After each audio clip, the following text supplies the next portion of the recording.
मुझे लगता है हम सब ने प्रधानमंत्री के कहने पर सहमति जतानी चाहिए, क्योंकि उन्होंने बिल्कुल सही कहा है कि इंडो पैसिफिक में ही शांति एक बहुत ज़रूरी है, इसमें कोई शक नहीं। Peace and tranquillity in the Indo Pacific region is very very essential.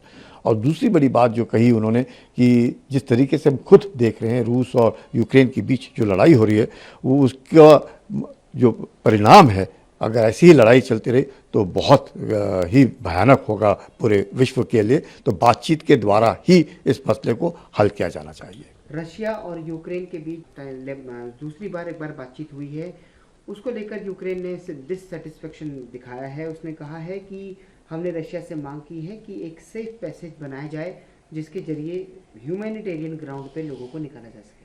नहीं, अब ये है कि यूक्रेन का कहना है कि बातचीत असफल हुई है, और असफलता का कारण शायद जो यूक्रेन चाहता है वो नहीं हो पाया, क्योंकि यूक्रेन चाहता है कि सीज फायर हो जाए, लेकिन कम से कम मुझे लगता है जो यूक्रेनियन का कहना है कि सेफ पैसेज मिलना चाहिए ऑन ह्यूमैनिटेरियन ग्राउंड, वो सही है। नहीं तो बेतरतीब जो आम आदमी हैं वहाँ के, वो मारे जाएंगे। और बात अच्छी होगी कि सेफ पैसेज भी दे, और मुझे लगता है लड़ाई भी तुरंत ख़त्म होनी चाहिए। एमओडी ने एडवाइजरी जजमेंट फंसे हुए हैं यूक्रेन के खार्किव इलाकों में और कीव इलाकों में। उन्होंने कहा है कि आपके लिए सेफ यही होगा कि आप बंकर में बने रहें। बिल्कुल सही कहा उन्होंने, इसमें कोई शक नहीं। पहले तो हम कहेंगे कि सारे के सारे जो इस इवैक्यूएशन में लगे हैं वो प्रशंसा के पात्र हैं, बिकॉज क्या मुश्किल समय में किस प्रकार से अपने बच्चे वहाँ से आ रहे हैं, और हमारे बच्चों ने भी जो देखा है युद्ध उधर, वाकई जब उनके माता पिता जब भारत में उनको देख रहे हैं तो अच्छा लगता है। और 20,000 में से तकरीबन 17,000 तो सेफ पहुँच ही गए हैं, यूक्रेन से बाहर आ गए हैं, और बाकी भी बचे हैं जो एडवाइजरी जारी की है।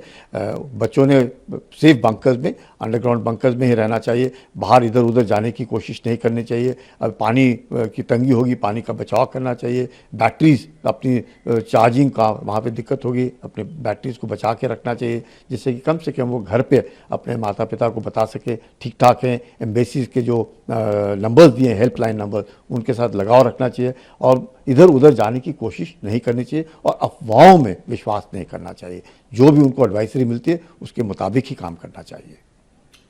सकी ने कहा है कि रशिया के राष्ट्रपति के साथ मेरी सीधी बातचीत से ही इस लड़ाई का अंत हो सकता है, अन्यथा कोई दूसरा रास्ता मुझे नजर नहीं आता। ये उनका कहना ठीक है, पर उन्होंने बहुत पहले इस बात को कहना था, और बहुत पहले उन्होंने प्रयास करना था कि रूस के राष्ट्रपति पुतिन से सीधी बातचीत करते।